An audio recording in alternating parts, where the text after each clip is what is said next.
Mungu kwa kunipa nafasi ya kusimama mahali hapa. Ni mara yangu ya kwanza kwa mahali hapa. Kwa ninamshukuru Mungu sana kipekee kwa sababu ya rehema na neema zake.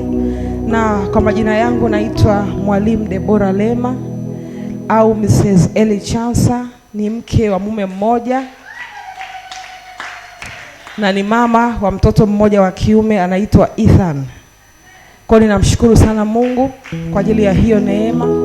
Lakini pia ni kiongozi wa huduma ya Bethel Women Fellowship iliyoko Arusha. Tunakutanika kama wanawake na ni kampeni ambayo Mungu anaitaka kwenye Tanzania nzima na nje ya Tanzania. Wanawake ambao tunaweza kukutana mahali bila kujali makabila, bila kujali elimu, bila kujali madhehebu, na wote tukamuita Bwana na Bwana akaonekana kwenye maisha yetu. Mtumishi wa Mungu ameshatangulia kuzungumza, lakini ningependa kufahamu kama we ni binti hauko kwenye ndoa, itanipa kiasi kwenye vitu vya kuzungumza. Kama we ni binti haupo kwenye ndoa, naomba unyooshe mkono wako. Amen. Amen. Nashukuru sana, Mungu awabariki. Japokuwa siku zenyewe mnajua kila kitu, hata ambao hamjafundishwa mnayajua. Haleluya. Kwa hiyo nitajitahidi kwa sehemu hata kama ni kwenye mifano, lakini pakubwa lengo ni kama wanawake tuweze kujifunza. Na asubuhi ya leo nimepewa salamu nyingi kutoka kwa wanawake wa Arusha. Jana usiku walikuwa na maombi ya kutuombea kwenye ile kusanyiko, kwa sababu kuna neema Mungu ameiachilia kule. Kuna mahali Mungu ametupeleka. Kuna baba mmoja akanamwambia mke wake, tangia umeanza kwenda kwenye ile fellowship umekuwa mtu wa tofauti. Kwa sababu lengo la kukutana tunatamani hiyo impact iende mpaka kule nyumbani. Ni mtu ambaye alikuwa haombi, lakini leo hii ndo anamwamsha mume wake kuomba. Bwana Yesu asifiwe sana. Kwa hiyo tunapokutanika kama hivi sio kwa hasara, ni kwa faida. Na tunatamani kuona kwamba kuna vitu vinazaliwa. Na kama nilivyojitambulisha, mimi ni mwalimu. Kwa hiyo nitafundisha pakubwa. Na jana kuna namna ambayo nilitamani kubadilishia gia angani, lakini Mungu akamtuma mtu akanipigia simu saa 4. Akaniambia nenda kafundishe, na akaniambia baadhi ya vitu. Bwana Yesu asifiwe sana. Kwa hiyo mimi ni mwalimu, lakini pia mimi ni zao la mtu ambaye unapokea maarifa na kuyafanyia kazi na kubadilisha. Changamoto kubwa ya wanawake leo ni kupenda kuombewa tu. Ndio maana leo pengine mwingine anaweza akaja hapa, akatoka hapa, akaenda sehemu nyingine, akaombewa. Ukashangaa wiki ijayo tena umeangalia television mahali fulani, unamwona mwanamke yule yule anaombewa kule. Kwa hiyo wanawake tumekuwa pia tukikwepa wajibu kwa kukataa kujifunza. Mimi kwenye maisha yangu vitu vingi Mungu alivyonisaidia sio kwa kuombewa, kwa kupata ufahamu na kufanyia kazi.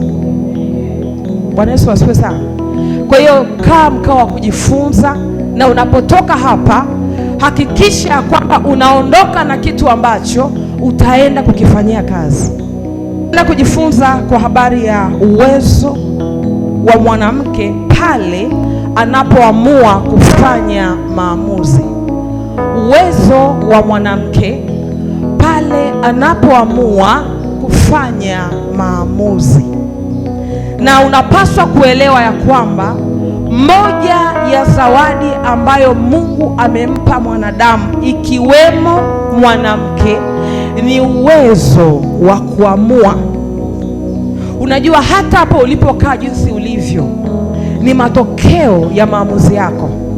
Hiyo nguo uliyovaa, umeamka leo asubuhi ukaamua ya kwamba nataka nivae hii nguo, nataka nivae kiatu fulani, hii nywele yangu kama umechana kama nataka nichane hivi. Bwana Yesu asifiwe sana. Kwa hiyo naamini pengine kabatini una nguo nyingi sana, lakini ukaamua kwamba nataka leo niende kwa namna fulani. Ni wachache pengine huwa wanapata emergency, unakuta amefanya kitu ambacho hakudhamiria. Lakini hata kama kudhamiria, hata hicho ambacho umefanya kwa emergency bado umeamua. Bwana Yesu asifiwe sana. Kwa hiyo tumepewa zawadi ya kuamua, na ni kitu ambacho Mungu amekupa kama zawadi. Kama mbele yako kuna baraka na laana, chagua. Umepewa nafasi ya kuamua kuchagua. Kwa Kwa hiyo wanawake wengi wameshikiliwa mahali fulani kwa sababu wamekosa uwezo fulani wa kuamua. Kwa hiyo jinsi ulivyo leo pakubwa imechangiwa na yale ambayo umeamua. Kwa mwingine upo kwenye ndoa ulionayo leo, ni aina ya mume ambao ulimchagua. Haukulazimishwa na mtu, ulisema huyu atanifaa kuwa mume. Kwa hiyo mambo mengi kwenye maisha ni kwa sababu ya maamuzi. Lakini pia hata kutokufanya maamuzi nako pia ni kuamua. Hata kutokufanya maamuzi nako pia ni kuamua. Lakini pia gharama kubwa ambayo unalipa leo yumkini ni kwa sababu ya aina fulani ya maamuzi ambayo uliyafanya. Kuna watu leo wanalipa gharama kubwa sana kwa sababu tu ya maamuzi fulani madogo ambayo ulikosea, leo yanakugharimu. Kuna wanawake pengine upo hapa, Mungu alikukufunulia jambo kuhusu maisha yako, kuhusu watoto wako, lakini ukapuuza. Kwa hiyo leo umejikuta umeingia kwenye mahali fulani pagumu, ni kwa sababu kuna kitu Mungu alitaka ukifanye na ukukifanya. Kuna maamuzi Mungu alitaka uchukue, aidha ni ya kuomba au kufanya kitu fulani ukakataa, na leo hii inakugharimu.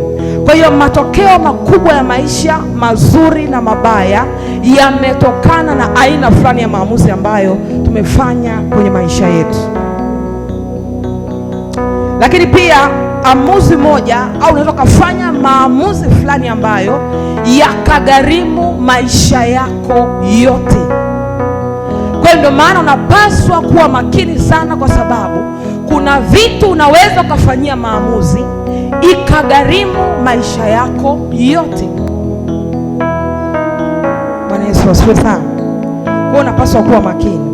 Kwa hiyo na changamoto kubwa ya wanawake wengi, wanafanya maamuzi kwa sababu ya hisia. Naongea na kusanyiko la wanawake. Kwa hiyo changamoto kubwa pia ambao wanao wanawake, mwanamke au wanawake wengi hafanyi maamuzi, ni hisia inamsaidia kufanya maamuzi. Kwa hiyo ndio maana akiwa kwenye mudi fulani atakuwa kwa namna fulani. Kuna muda mtu anatema kitu fulani kwa kuongea, ni kwa sababu ya hisia anayoisikia kwa wakati huo. Kwa hiyo sasa adui amekamatia wengi hapo. Unajiona ni kama unafanya maamuzi, lakini ukweli ni kwamba ni hisia ndani yako zinakusaidia kufanya maamuzi. Ndio maana ukiwa umeumizwa, lugha yako, mifano utakayotoa, utakavyoposti wengine kwenye mtandao, inasukumwa na ile hisia ambayo inatoka ndani. Haleluya. Lakini pia wanawake wengi hawafurahii maisha kwa sababu wanasikiliza hisia. Wanawake wengi leo aidha ni kwenye ndoa au hawapo kwenye ndoa, wamejikuta hawana furaha kwa sababu wanasikilizia hisia. Bwana Yesu asifiwe sana. Kuna kitu kimoja, labda nitoe mfano wa kawaida sana. Kuna zile aina za watu, kuna ile sanguine, melancholic, choleric, phlegmatic. Kila kundi la mtu ana tabia fulani. Kwa kuna wengine ni nature. Sisi tunaelewana watu wa Mungu. Kuna wengine ni choleric, wako hivi. Kwa usubiria kubebishe, utachoka. Bwana Yesu asifiwe sana. Kwa sababu nature yao, Mungu alivyowaumba ni watu ambao wako hivi, yeye ni kuwaza kazi, mipango, ratiba hivyo. Kwa hiyo akipata mke ambaye anasubiri kupelekwa Zanzibar kutembea, akuposti status ndio ufurahi, utakufa haujafurahi. Bwana Yesu asifiwe sana.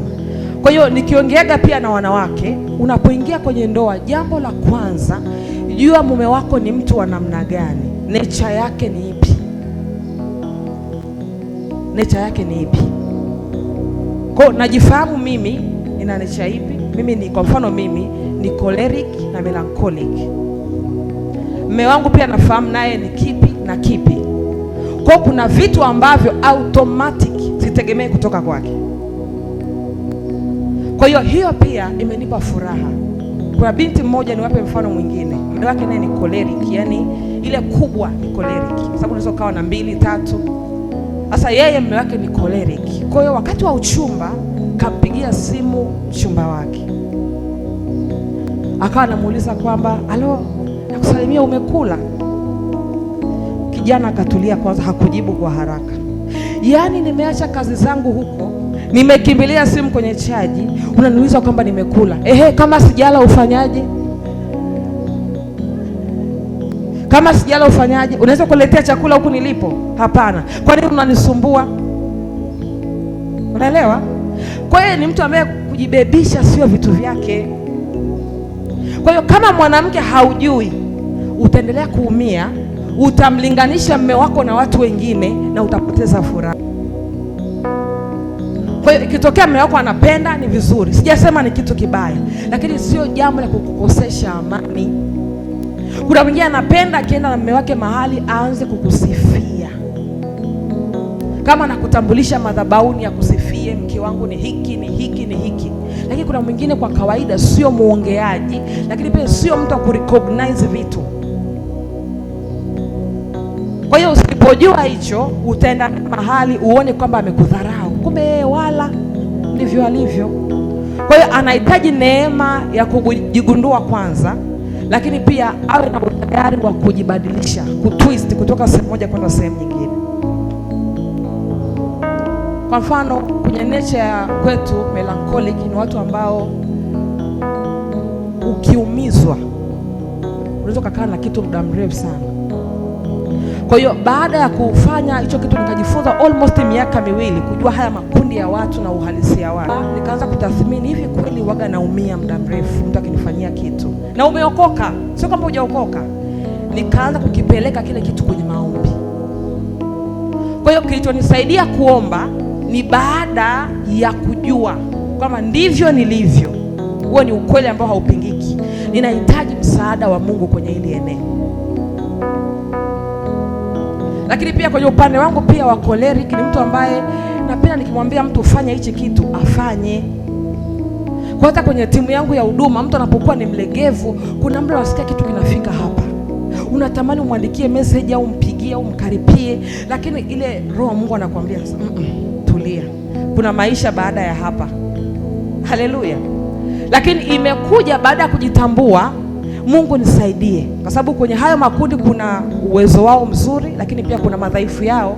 Kila kundi, mfano utolee mfano madam. Huyu madam ni sanguine, yani ana sanguine. Watu ambao ni waongeaji, yani wana ile amshamsha fulani, ni wachangamfu na nini. Yani kwa nature yuko hivyo, japokuwa na makundi mengine. Kwa hiyo kuna vitu ambavyo nimeshamuelewa, kwa hiyo hata nikikaa naye nikipiga naye story hainipi shida. Naongea vitu vigumu au vinaeleweka? Bwana Yesu asifiwe sana. Kwa hiyo hata una rafiki, una mtoto, muelewe. Itakuepushia kugombana na watu, lakini pia kujua namna ya kuchukuliana naye, lakini pia kujua uwezo wake wa kumtumia. Huyu mtu ana uwezo ili eneo, anaweza kanifaa. Kwa mfano na tukio, natamani MC, huyu madam anaweza. Yaani kina Mwijako hawa mnawafahamu, kina Masanja, ndio ama sanguini hawa. Kwa hiyo wana eneo lao la uzuri ambao wanalifanyia vizuri. Hao wachekeshaji wengi ambao tunawafahamu ni masanguini. Na ni kipawa ambacho Mungu amewapa, nature. Bwana Yesu asifiwe sana. Kwa hiyo ni vitu muhimu vya kuvifahamu na kuvielewa. Na itakusaidia sana kama mke pia kwenye familia, ujue namna ya kuishi na huyo mume, umjue uwezo wake ni huu. Kwa kuna wakati ambao tunategemea wanaume wafanye vitu fulani ambavyo wewe unaweza kuvifanya. Kuna ambaye unafanya biashara, unapata hela, lakini unasubiri mpaka mume wako akupeleke out. Wewe kulipia chakula tumbo lako unashindwa. Kwenda kula kuku mahali au ni mbuzi au ni kitimoto chochote kile unashindwa. Lakini matokeo yake unalalamika, unaumia, mpaka unakosa nuru usoni. Kwa nini? Kwa nini baba anipeleki? Kwa nini anipeleki eneo fulani? Lakini unamudu. Kwa ni vitu ambavyo wanawake huaga nawaambia sana. Chagua kufurahia maisha. unaishi mara moja. Bwana Yesu asifiwe sana. Unaishi mara moja. Usipoteze furaha yako kwa sababu ya mtu. Unaishi mara moja. Kuna muda unachukua watoto wako muende mahali. Chagua tu. Watoto wangu wafurahi. Mnavaa vizuri, mnaenda mahali, mnakula, wanafurahi kwenye michezo yao, mnarudi nyumbani. Na hayo mpaka baba afanye. Kwa hiyo sio vibaya akifanya, lakini nachokufundisha, amua kufurahi maisha kwenye mazingira yoyote. Amua kufurahi. Siku moja mtaplani kama hata ni kanisa, kama mnaenda tu mahali, si mwezi wa 11 tuna hiyo ratiba. Tunaenda mahali kama wanawake, sio kwenye maombi. Mnakaa, mnakula, mnakunywa, mnashare experience, mnarudi nyumbani. We have to be happy. Lazima tufurahie maisha. Adui anakuinda kila upande, anakutafuta mchana na usiku. Hebu usimsaidie hiyo kazi. Na amani na furaha yako ni silaha yako. Kuna vitu adui hatapata nafasi kwako ukiwa mtu mwenye furaha na amani. Kwa dada mmoja nilikuwa na kipindi redioni, akanipigia simu akaniambia, nakaribia mwezi mzima na maumivu sana. Nikamwambia ni kitu gani? Mume wangu kamwambia mchepuko, alifanyia operation wakati anajifungua. Akamwambia, yani mke wangu ile mshono wa operation ni kama reli ile inayopitisha train. Kwa hiyo akamwambia, huo mshono wa mke wangu wa operation ni kama reli. Kwa hiyo yule mwanamke akaja akaona kwenye message. Kwa hiyo ana muda wa kutosha, hana furaha, anashindwa kula. Nikamwambia, dada samani, unavyoangalia tumbo lako, hapana, kinachokuumiza nini? Kwa nini aniambie hivyo? Nikamwambia ndio ameshasema, ukiumia unabadilisha nini? Kuna muda nikifanyaga counseling na watu, kuna muda naekaga huruma pembeni. Kuna mtu usimfariji kwenye ujinga wake. Yaani sometimes takwambia tu kweli ambao utakuhuma, lakini baada ya pale utabadilika. Bwana Yesu asifiwe sana. Kwa hiyo nikamwambia, wewe unapojitazama huo mshono, umepata mtoto kupitia operation, ni baraka. Wewe unaona kuna treni inaweza kapita hapo tumboni. Kuna treni inakatiza hapo. Kuna SGR inapita hapo. Kinachokuuliza ni kitu gani? Yeye mchepuko anafurahia maisha huko, hana habari. Wewe mke wa ndoa madhabahuni, umekaa huko nyumbani unalia. Tusimpe shetani nafasi kiasi hicho. Sometimes inawezekana isiwe rahisi, lakini amua.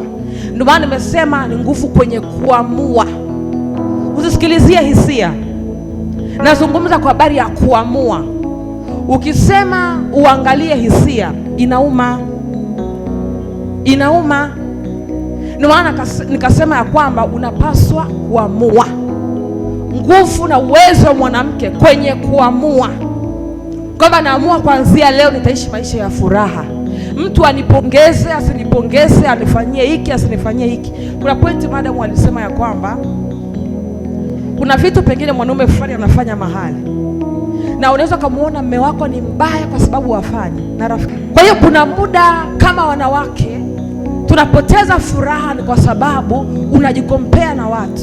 Mume wake anamfanyiaga hiki, ona leo amemfanyia kitu fulani, kamnunulia gari, kamnunulia nguo fulani, wameama nyumba anayokaa, wamefanya hiki.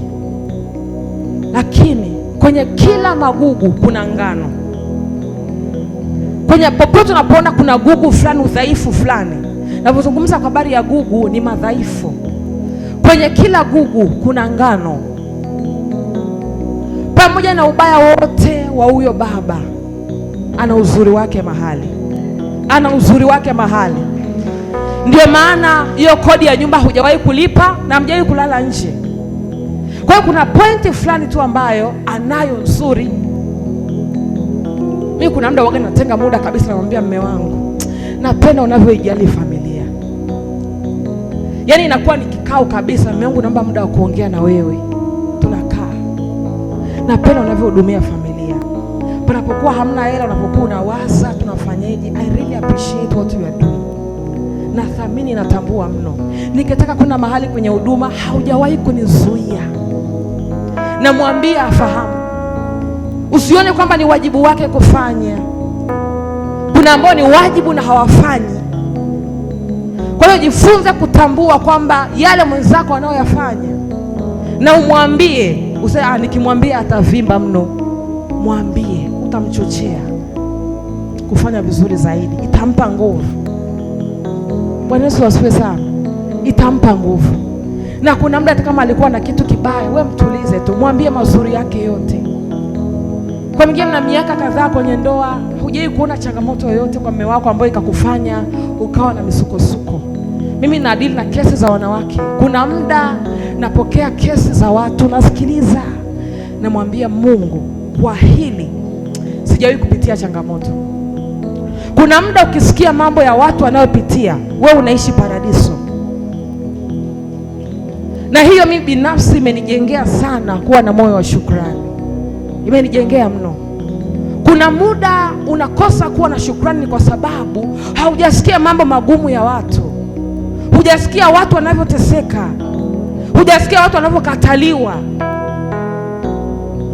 Kwa hiyo laiti kama ungejua ukaona, ungesema Mungu, kwa kweli sina changamoto. Ungemwona baba ni mzuri sana. Na moja ya msingi wa huduma ambao tunafanya ni kuwajengea wanawake kuwa na moyo wa shukrani. Ni kitu Mungu aliniambia siku ya kwanza kabisa. Wakati tunakaa tunafanya huduma, malaika wa Bwana akaingia na muona kabisa kwamba fundisha wanawake kuwa na moyo wa shukrani. Shukuru, wewe mshukuru Mungu tu. Kwenye kushukuru kuna kuzidishwa. Kuna vitu ukianza kumshukuru Mungu vizuri, kuna ambavyo bado havijatokea, vitaanza kutokea. Kuna ambavyo hauvioni, utaanza kuviona. Wewe focus na mazuri tu. Na hiyo binafsi imenisaidia mno, kuanzia kwangu na kwa mume wangu. Leo ukiniambia mume wangu ana kasoro gani, pengine sioni. Kwa nini? Nimeamua kufocus na mazuri yake. Nimeamua kufocus na mazuri yake. Huyu mwanaume hajawahi kunipiga, hajawahi kunitukana, hajawahi kunidhalilisha, hajawahi kunisema vibaya nyumbani kwao. Amekuwa akinikingia kifua kwenye mambo yote. Kwa nakuwa naona yale mazuri, na amenifanya ni focus kwenye kumshukuru Mungu na kumshukuru na yeye pia. Bwana Yesu asifiwe sana. Najua kuna mahali pengine mume wako amekufanya ukapita. Kuna maumivu, ninaelewa. Bwana Yesu asifiwe sana. Unachokipitia wewe sio wa kwanza. Na nilichojifunza pia, kuna wanawake ambao hawajaokoka wako strong kuliko walokole. Nilikuwa saluni kipindi fulani wakati niko Arusha. Kaingia dada mmoja pale, mwenzake anamwambia, baba, sikuwa anaitwa baba nani sijui, unawezaje kukaa naye kwa zile tabia? Mimi singeweza. Lakini mama anaongea kwa kufurahi, kwa kutabasamu. Maisha mbona bado yanaenda? Mbona tuko salama tu? Yaani ameamua kuipuuza ile changamoto, ule udhaifu, lile kosa moja au doa moja. Kwa kaanza kusema mbona watoto wanawalipia ada? Mbona nyumbani tunakula? Lakini mimi ni mchepuko.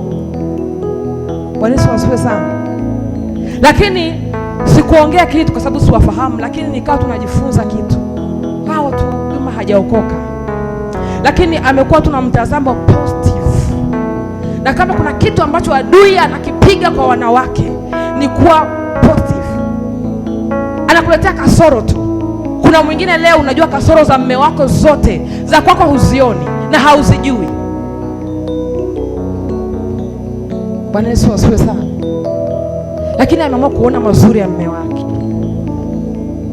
Jifunze, itakusaidia. Utaona baraka za Mungu. Utaona baraka za Mungu. Utauona mkono wa Mungu. Mungu anapenda watu wa namna hiyo. Yeremia anasema ya kwamba kwao zitasikika shukrani, nami nitawazidisha. Yaani shukrani haiongezi, inazidisha. Tunajua hesabu, kuna kuongeza na kuna kuzidisha. Yaani shukrani inazidisha. Bwana Yesu asifiwe sana. Kwa hiyo kama mwanamke, amua focus na mazuri. Focus na mazuri. Weka hapo, anza kuvuta picha huyo mume wako. Lazima kuna uzuri anao. Weka macho yako hapo. Focus na macho yako hapo. Kataa kuwa mtu wa kunung'unika, kulaumu, kutupa lawama. Kataa. Ni kitu ambacho kila nikisimama kwenye madhabahu ya Arusha Bethel Women Fellowship lazima niwaambie, kataa. Focus na mazuri. Yesu atarudi. Kuna wanawake ambao wataachwa na vitu vya ajabu sana. Kuna mwingine uchungu utakufanya ubaki. Kuna mwingine kutokusamehe kutakufanya ubaki. Umekataa kunywa pombe, umekataa kwenda kuzini, hauendi kwa waganga, lakini imagine uchungu unakufanya ukose mbingu. Inauma. Inauma. Uchungu hautaenda nao mbinguni, mtu wa Mungu. Hiyo hali ya kutokusamehe hauendi nayo popote. Hautaenda nayo popote. Kwa hiyo usione kwamba mimi sio mzinzi kama yeye, mimi sio mlevi kama yeye, lakini kuna kitu kako hapa hata kufanya uikose mbingu. Lakini Bwana amekuona leo, anataka utoe huo mzigo. Bwana anataka utoe huo mzigo.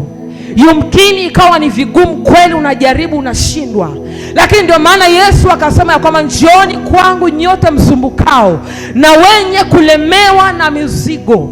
Yesu anaelewa ya kwamba kuna mizigo ambayo inalemea, ambayo hakuna mwanadamu ambaye anaweza kukusaidia, ni yeye peke yake. Bwana Yesu asifiwe sana. Hiyo ni moja ya mizigo ambayo inalemea wanawake. Kwa hiyo lazima ukubali kuachilia. Achilia. Kuwa mtu wa kufanya maamuzi. Kataa kuongozwa na hisia. Yumkini kibiolojia au kinini wakasema ni hivyo, lakini kama wana wa Mungu tunatakiwa tuishi kwa kufanya maamuzi, kwamba nimeamua itakuwa hivi, ni hivi. Kama unavyoweza kuamua chakula cha kupika nyumbani kwako, ukaamua leo nisuke hivi, nivae hivi. Hata kwenye mambo mengine ya maisha, kuwa mtu ambaye unafanya maamuzi. Bwana Yesu asifiwe sana. Sio hisia ikusaidie kufanya maamuzi. Amua, uko na akili zako timamu. Kweli najua ni ngumu, lakini Mungu, naomba msaada wako. Kuna wakati ambao nipo kwenye wakati mgumu wa maumivu na vitu vigumu kwenye maisha yangu. Nimetoka ibadani, niko barabarani, nikasema afadhali sijampa mtu yeyote lift. Kwa hiyo ninaendesha gari, nikasema Mungu, unajua yaliyonilemea. Na moja ya kodi ambayo nikupe kama mwanamke, jifunze kuongea na Mungu kama unavyoongea na rafiki yako. Nikamwambia Mungu, unajua ninavyojisikia, unajua nilivyoumia, unaelewa. Bila wewe siwezi kutoka hapa. Hata nikimwelezea mtu hawezi kunielewa, lakini Mungu unaelewa. Kwenye ile Isaya 51 anasema Mungu anapendezwa na kweli iliyo moyoni. Shida ni kwamba tuna pretend mpaka mbele za Mungu. Una pretend as if you are fine, kumbe you are not fine. Kwa jifunze kumwambia Mungu kweli ya moyo. Kwa kweli Mungu ni mtu ambaye namwazia mume wangu mawazo mabaya sana. Yumkini hauwezi kushare na mtu, lakini you can tell God. Mwambie Mungu kwenye chumba chako cha siri, kila nikikaa na mwazia mume wangu vitu vibaya. Yumkini ni kwa sababu ya matatizo yake ya nyuma au changamoto, lakini huu ni mzigo. Mawazo mabaya nayo ni dhambi, watu wa Mungu, ni dhambi. Kwa hiyo mwambie Mungu, kuna huu mzigo umenilemea. Kwa hiyo nikaa kwenye ile hali, niko tu barabarani, machozi yakaanza kunitoka. Mbona Mungu nisaidie, I know you can help me, nisaidie, nisaidie. Sikujua nimeanza kunena kwa lugha saa ngapi. Kuja kushtuka, nipo getini napiga honi, nimeshafika nyumbani, lakini nasikia nimekuwa mwepesi. Hamna mtu niliyempigia simu, sikumfuata mchungaji wangu, ni mimi na Mungu. Ni mimi na Mungu. Kuna wakati mama, pole peke yake haitakusaidia. Kuna wakati kuonewa huruma peke yake hakutakusaidia. Wajibika kwa ajili ya maisha yako. Wajibika kwa ajili ya furaha yako. Mwambie Mungu, nisaidie.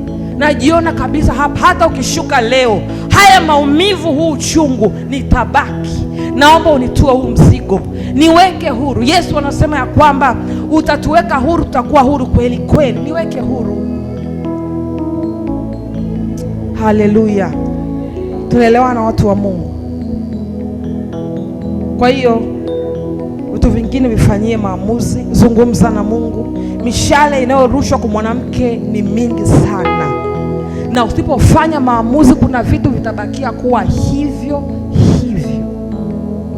Ni kama ilivyo hii madhabahu, yaani hata muombe mgaregare, yaani haiwezi kageuka ikae kwa pale until mmeamua kwamba tunataka itoke huku ije upande wa huku. Kwa hiyo kwenye maisha kuna vitu ambavyo no matter utaombaje, kama hujaviamulia vitabakia hivyo hivyo. Bwana Yesu asifiwe sana. Amua kuamini. Wanawake wengi leo hata muda kusoma neno hana, ndio maana stress ndio zimejaa ndani.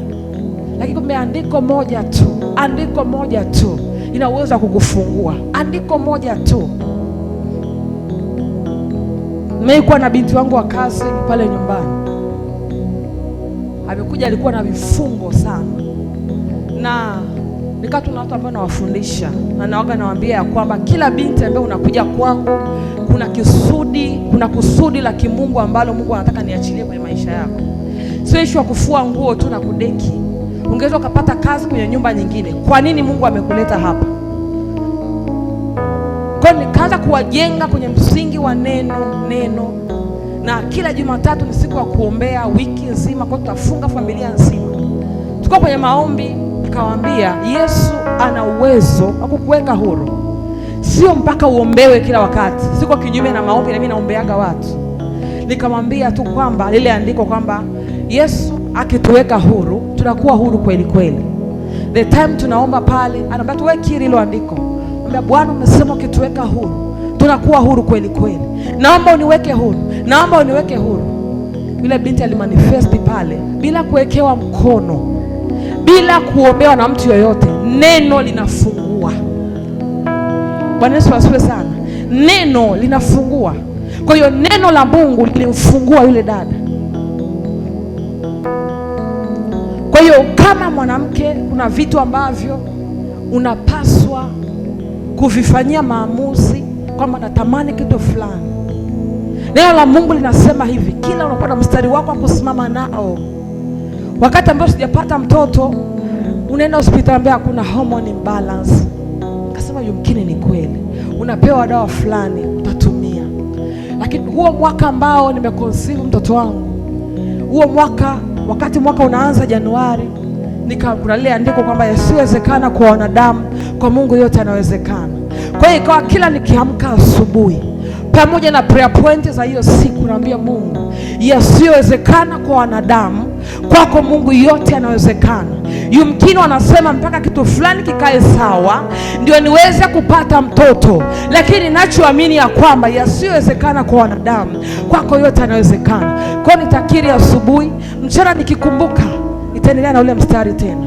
Nilikuja kushtuka, sikujua nimeconceive saa ngapi, bila kwenda hospitali, bila kutumia dawa, nimeconceive. Kwa nini? Neno la Mungu linajitosheleza kukufungua na kukuweka huru. Linajitosheleza kabisa. Kwa sababu nilifika point nikamwambia mume wangu, kuna kitu fulani kanisani. Hapo daktari amesema nunueni dawa, tumeni 200 na kitu. Nikamwambia mume wangu, shika hiyo hela, weka kwenye bahasha, peleka kwenye kazi ya Mungu. Shetani asitufanye mtumwa kwa kiwango hiki. Kwa hiyo consciously kabisa kama hapana, hii hela tutatoa sadaka. Kwa hiyo nikaamua mwaka ya kwamba mimi nitasimama na ile andiko. Kwa hiyo mwezi wa kwanza mwanzoni mapema kabisa, asubuhi kabisa ya mwaka, nikaconceive Januari, na nimeanza nalo Januari hiyo nikaconceive. Kwa hiyo tunaposimama kama walimu, watu wamezarau huduma ya ualimu. Kuna watu wanaamini ni kuombewa tu. Kumechelewesha watu wengi. Mimi ni ushuhuda unaoishi wa kutendea kazi neno, kuliamini na kulishikilia. Bwana Yesu asifiwe sana. Kwa hiyo kama wanawake, mtie nguvu huyo baba. Mwambie unaweza, muonyeshe uwezo wake. Unaweza kufanya kitu fulani kwa uzuri. Nimesha maeneo yote ambayo mume wangu anafanya vizuri, huaga namwambia, hichi kitu nakifanya, yani hakuna. Na anajitahidi kujiweka kwenye mazingira ambayo nitafanyika msaada kwake. Kuna session moja nilikuja mwezi wa pili huku Dar, nadhani ilikuwa ni raising of capable wives. kuinuka kwa wanawake wenye uwezo. Sio uwezo wa kupika tu, uwezo wa kumshauri mume wako vitu vya maana.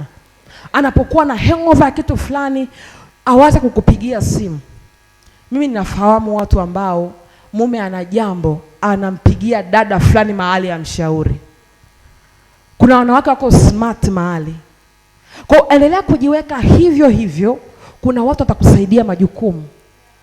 Na anapomsaidia akafanikiwa, usidhani kwamba atamsahau. Hawezi kumsahau. Kwa hiyo jiweke kwenye mazingira ambayo utafiti kwenye maeneo fulani. Kwa hiyo kama mwanamke unakuwa msaidizi kwenye maeneo mengi. Kwa hiyo amua, ongeza ujuzi, ongeza ufahamu. Kwa hiyo ongeza. Na kuna wanawake kadhaa kwa Biblia ambao walifanya maamuzi na tukaona impact zao kwenye maisha. Kuna mwanamke ambaye alikuwa ametokwa na damu. Mwanamke aliyetokwa na damu, hatuoni mahali popote mtu akimuombea, akimwambia ya kwamba nenda kashike pindo la vazi la Yesu. Yule mwanamke alifanya tu maamuzi mwenyewe kwamba nikigusa ile pindo. Imani yake aliambatanisha na matendo, kwamba Yesu nikigusa pindo la vazi lake nitapokea uponyaji. Aliamua. Na kuna vitu tu, niwewe hapa mfano mahali, nikamwambia kuna mama mmoja Mkongo, ameolewa, ana changamoto kukojoa kitandani. Ana hiyo changamoto, anakojoa kitandani. Ameolewa, ni mke wa mtumishi wa Mungu. Alikuwa ni mchungaji msaidizi nadhani, hakuwa ile senior pastor. Kwa hiyo akawa ana hiyo changamoto kwa muda mrefu. Akatoka Kongo, amekuja mpaka Kigoma, kapelekwa mikoa kadhaa kwa waganga. Ilifika point imani yake hadi kwa Mungu iliondoka. Wakati amezunguka, akaenda Kigoma, wakampaka mavi mwili mzima. Wakamwambia kaa ndani siku 3. Ukitoka hapo, hiyo changamoto imeisha. Amenuka mavi, kafungiwa mahali siku 3. Kurudi, changamoto iko pale pale. Amezunguka mikoa mingi, ameshindwa. Akaamua arudi Kongo. Wakati uko pale ibadani hiyo siku, amealikwa mgeni. Mtumishi akaomba kumuona yule mama baada ya ibada. Akamwambia, mama, una teso fulani 1, 2, 3. Na hiyo changamoto yako, unachotakiwa kufanya ni kuwahudumia hawa watumishi wa Mungu. Kila siku baada ya ibada, andaa kama ni chai au ni juisi au ni kitu gani. Watumishi wakimaliza kuhudumu, wahudumie. Yule mama alifanya ndani ya wiki moja, ile shida ilikoma. Bwana Yesu asifiwe sana. Yumkini kuna utumishi fulani ndani yako, au kuna kitu cha kimungu kipo ndani yako, umekuwa mzito kuchukua hatua, na Mungu anasubiri uchukue hatua. Kuna mfano mwingine wa yule mwanamke Mshunami, Wafalme wa 2 ile sura ya 4 kuanzia mstari wa 8. Maandiko yanaeleza kwamba palikuwa na mwanamke mwenye cheo, na yule mwanamke alikuwa anamshurutisha Elisha kuja kula chakula nyumbani kwake. Kwa hiyo na kila wakati Elisha akipita njia ile, alikuwa akienda pale na kula chakula. Lakini unaweza ukaona ilifika muda yule mwanamke akamwambia mume wake, ninavyoona huyu mtu hapa ni mtu wa Mungu, unaonaje tumtengenezee chumba, tumpe na kitanda na kiti na meza na 1 2 3. Mume wake akapokea lile wazo na wakafanya kama ambavyo yule mama alikuwa ameshauri. Wakati ambao Elisha amekuja pale, akaingia kwenye kile chumba, akala chakula, ndio wakati ambao alimuuliza Gehazi mtumishi wake ya kwamba huyu mwanamke na shida gani, tumsaidie. Lakini usisahau hapo nyuma alikuwa anakula, anakunywa, anaondoka. Kuna siri gani hapo? Biblia imemtambulisha kama mwanamke mwenye cheo. Mungu alipomtazama kutoka mbinguni, Mungu aliona ya kwamba kwa huyu mwanamke mwenye cheo, uwezo wake ni zaidi ya chakula. Bwana Yesu asifiwe sana. Kwamba uwezo wake huyu mwanamke ni zaidi ya chakula. Ndio maana kwa muda wote ambao anampa Elisha chakula, hakuwahi kumuuliza kama mwanamke ana shida gani. Mtumishi wa Mungu anakula, anashiba, anaondoka. Teso liko pale pale. Lakini ilipofika wakati ambao akaamua ya kwamba hebu tufanye zaidi, tuna uwezo wa kumjengea huyu mtumishi wa Mungu nyumba. Tuna uwezo wa kufanya 1 2 3. Kwa walipoamua kufanya hivyo, ndio wakati ambao teso la utasa liliondoka kwao. Kwa hiyo yumkini kuna mtu mahali, kuna kitu Mungu anasubiri ufanye. Akikuangalia unafanya chini ya viwango, una uwezo kufanya kwa ukubwa zaidi. Bwana Yesu asifiwe sana. Unajua hata tukiweka kapu la sadaka, mfano tukatoa 5,500 hii laini ya kwanza wote, hatuwezi kubarikiwa sawa. Yaani kuna ambaye Mungu akiangalia income unayoipata na hiyo 5,000 haviendani. Ila kuna mwingine ambaye kwa uwezo wako hiyo 5,000 ni kubwa, ni kama milioni. Kwa hiyo mwanamke Mshunami ilikuwa hivyo. Kwa Mungu alikaa kimya akasema, wewe mwanamke una cheo. Yumkini alikuwa bado ni mbunge, ni mkuu wa wilaya, ni nani hatuelewi. Kwa hiyo Mungu alipomtazama akaona ya kwamba wewe mwanamke sio tutakupa mtumishi wa Mungu chakula tu, unaweza kufanya na zaidi. Na wakati ambao alipofanya zaidi, ndio wakati ambao Mungu alifungua lile tumbo akampa mtoto. Kwa hiyo kuna wakati mwingine unapozidi kuchelewa kufanya maamuzi fulani, unachelewesha muujiza wako. Yumkini wangemjengea mtumishi wa Mungu nyumba mapema, wangepata mtoto mapema sana, lakini waliendelea kusubiri. Na Mungu hamlazimishagi mtu. Ndio maana amekupa kama zawadi kufanya maamuzi. Ni wewe kuamua. Kama hautaki atakuacha, na bado anakupenda, na bado anakuazia mema, na bado amekufa kwa ajili yako, lakini kwenye upande wa maamuzi ni wewe. Bwana Yesu asifiwe sana. Ni wewe. Kwa kuna vitu gani ambavyo vimekufa kwenye maisha yako? Mungu amewahi kukusemesha kitu gani? Na kuna wakati mwingine unapaswa kufanya agano binafsi na Mungu. Kwenye maandiko kuna watu ambao walisema tukafanya agano na Bwana. Sio kila wakati Mungu alianzisha agano. Kuna watu ambao walifanya wao agano na Mungu. Kama Mungu nikifanya kitu fulani, naomba unifanyie kitu fulani.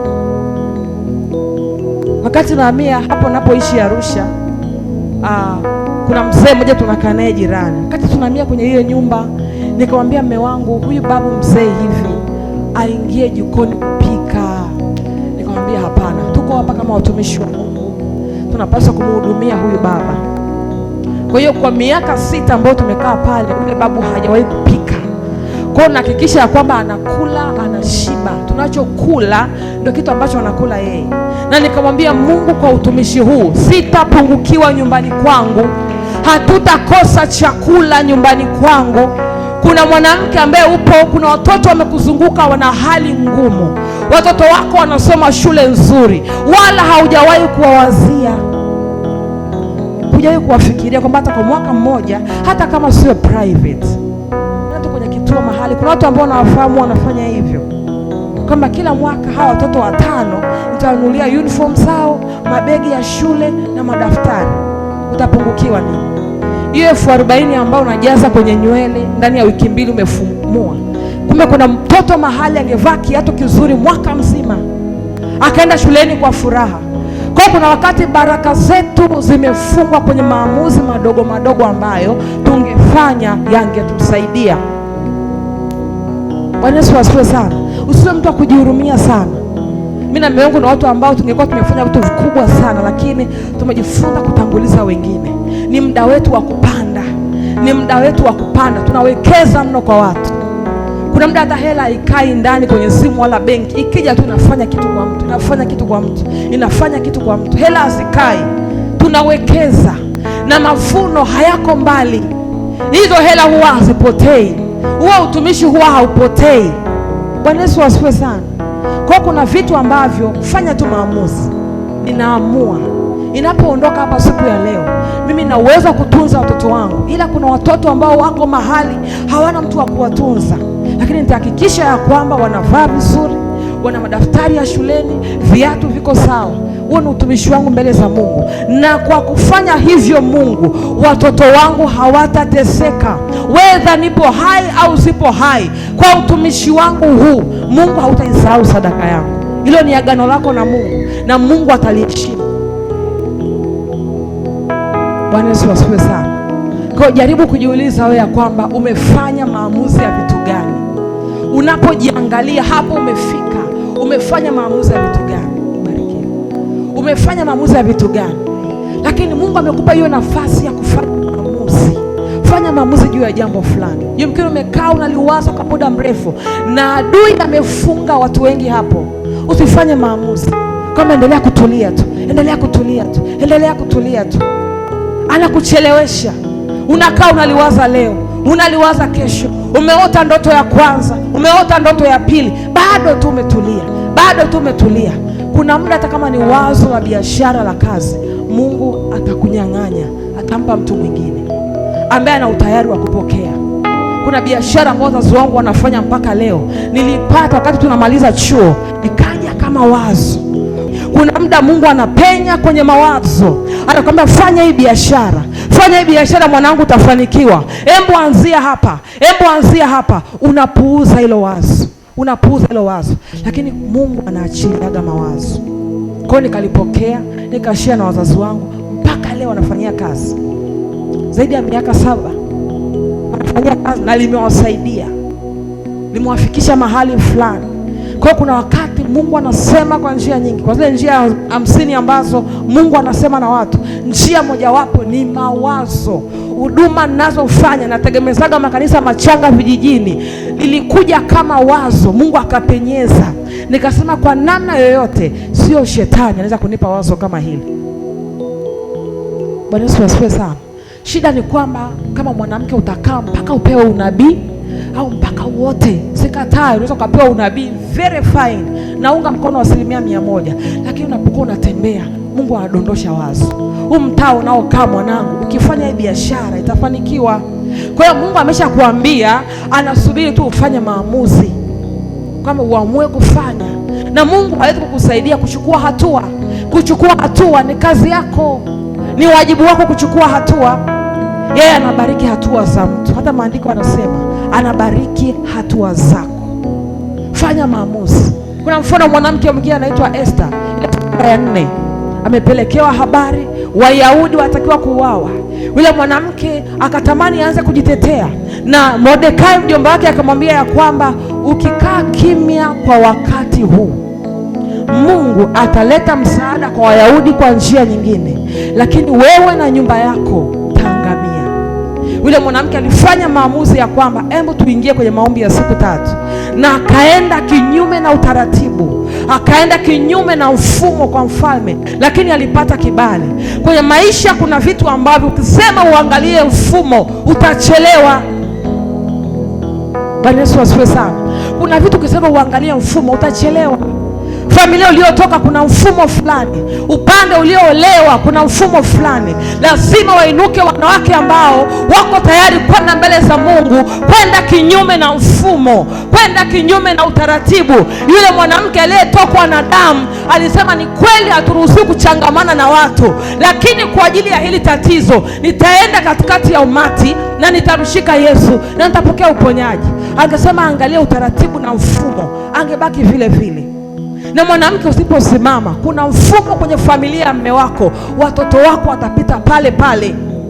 Yumkini mume wako amekuzaa, amekuoa, ameshazaa nje ya ndoa. Usiposimama kwenda kinyume na huo mfumo, watoto wako watapita pale pale, sababu ni mfumo katika ulimwengu wa roho. Katika ulimwengu wa roho huo ni mfumo na una uhalali. Maandiko yakasema kwenye Zaburi kwamba misingi ikiharibika mwenye haki afanye nini? Even Mungu himself anaamini katika msingi, mfumo. Kwa hiyo usiposimama kwenda kinyume na mfumo na utaratibu fulani, kuna vitu vitabakia kuwa vile vile. Dadangu mmoja aliolewa kwenye familia ambayo wanazaa watoto wa kike tu.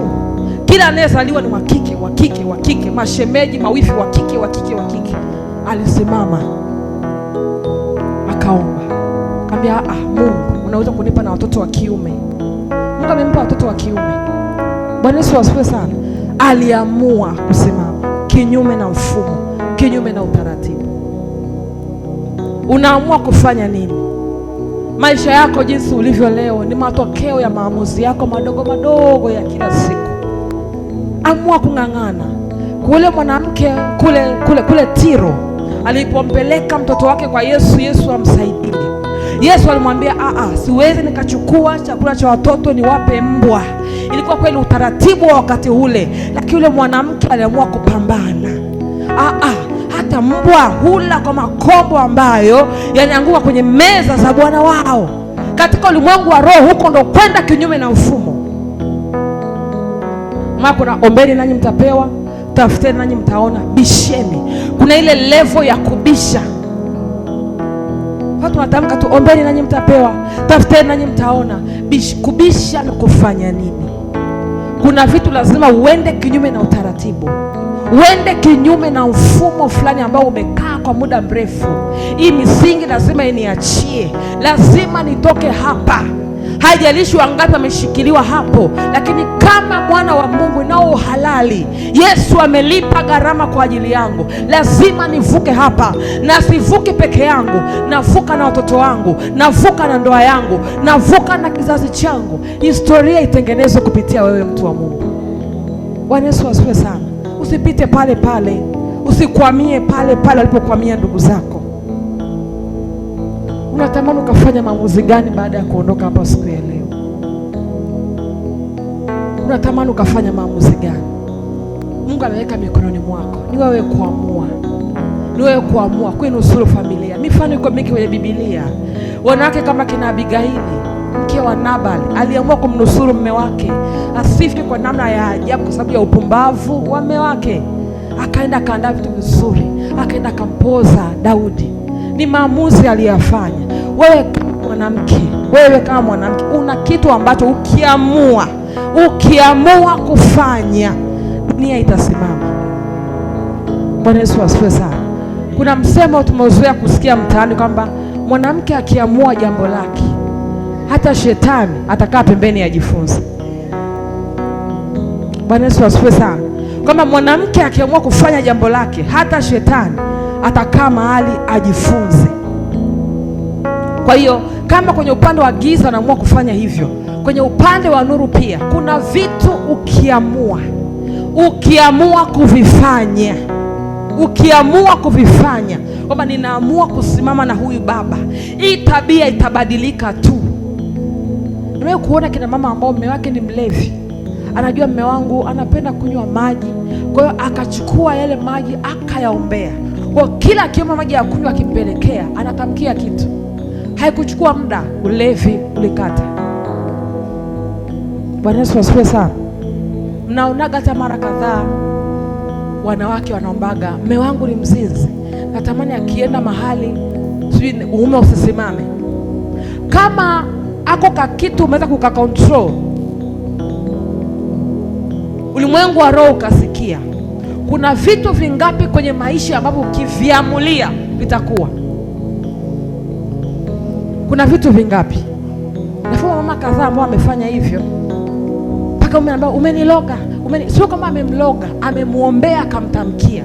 Kwa hiyo ile ni ishara ya kwamba mwanamke kuna nguvu nayo, kwamba lazima nisimame kuomba, kwamba mahali popote ambapo nilianguka uzao wangu hautaanguka, popote nilipolia uzao wangu hautalia, popote nilipoaibika uzao wangu hautaaibika, popote nilipochekwa uzao wangu hautachekwa, popote nilipochelewa uzao wangu hautachelewa, popote nilipoonewa uzao wangu hautaonewa. Una uwezo, mtu wa Mungu, amua tu. Naomba tusimame.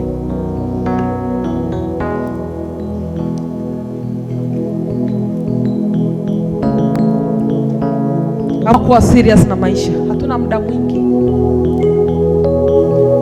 mwingi, watu wa Mungu. Kuna wakati mwingine amua tu kuwa serious na Mungu kwa sababu unapenda uzao wako, kwa sababu tu ya upendo wako. Amua kuwa serious. Bado tunacheza sana, bado tuko busy na vitu vingi ambavyo havina impact kwenye maisha yetu.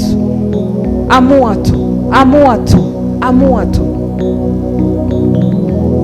Mama mmoja tulimwalika kwenye huduma, akasema ya kwamba nashangaa kuona leo mwanamke ana watoto 2 3, analala usiku kucha mpaka asubuhi. unapata wapi huo usingizi? Umemaliza kuombea hao watoto, umemaliza kuwaombea, umemwambia Mungu akufunulie kesho yao itakuwaje.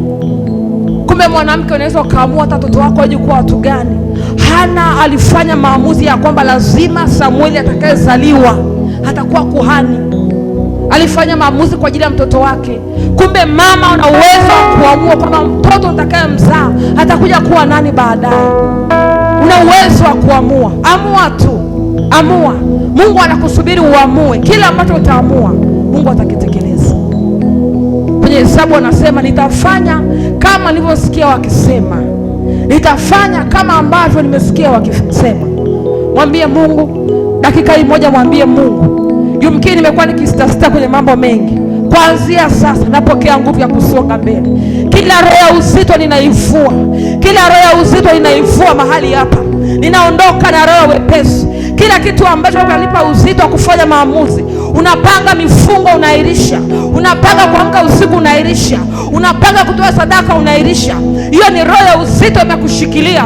Mwambie Bwana, napoondoka mahali hapa napokea vazi la wepesi, roho ya wepesi, roho ya wepesi, roho ya wepesi, roho ya wepesi, roho ya wepesi, roho ya wepesi. Napoondoka mahali hapa, mwambie Roho wa Mungu. Hapo ni wewe na Mungu, sikuombee, nataka uombe mwenyewe. Unajua ni wapi unapita, ni kitu gani ambacho unatamani. Mwambie Roho wa Mungu, Roho, kumkini kuna vitu ulisema na mimi nifanye maamuzi nikasahau, nikaachana navyo. Hata napoenda kulala usiku wa leo, katume hata ndoto unikumbushe. Roho wa Mungu, niko tayari kubadilika. Naomba unisaidie Roho Mtakatifu, nisibaki nilivyokuwa. Roho ya wepesi. Daudi akasema, urudishie furaha ya wokovu, unitegemeze kwa roho ya wepesi. Mwambie Bwana, mchana wa leo naondoka na roho ya wepesi, roho ya wepesi. Ile vazi nalipokea, ile vazi nalipokea, ile vazi nalipokea. Ninaondoka nalo mchana wa leo. Hali ya kuchanganyikiwa, kubaki njia panda haitakuwa fungu lako kwa jina la Yesu. Hautakuwa mtu wa kuchanganyikiwa, hautakuwa mtu wa kubaki njia panda. Utafanya maamuzi ambayo yatabadilisha maisha yako. Utafanya maamuzi ambayo yatakupa amani. Utafanya maamuzi ambayo ndoa yako itaitwa heri. Mtaishi maisha ya furaha na amani kwa sababu tu umeamua kufanya maamuzi. Mwambie Roho wa Mungu asante. Roho wa Mungu asante. Unapoondoka, kachukue tu hatua, mtu wa Mungu, kachukue tu hatua fulani, kachukue tu hatua fulani. Mungu anakusubiri, Mungu anakusubiri, hawezi kukuzuia. Yumkini jambo limeshindikana kwa muda mrefu. Mwambie Bwana, rudi tena. Hata ule muombaji kipofu alinyamazishwa. Maandiko anasema ya kwamba kwa kadri alivyonyamazishwa alizidi sana kupaza sauti mpaka Yesu akasikia, akasema, mleteni kwangu. Yumkini na wewe kuna mazingira ambayo yamekunyamazisha, ukaamua kukaa tu kimya, kwa mradi naishi tu. Mwambie Bwana leo, hapana, nimerudi tena, ninavuka, ninavuka, sitazuilika, ninavuka, ninavuka, ninavuka hichi kifungo, ninavuka, ninavuka, ninavuka, ninavuka kwa jina la Yesu, ninavuka.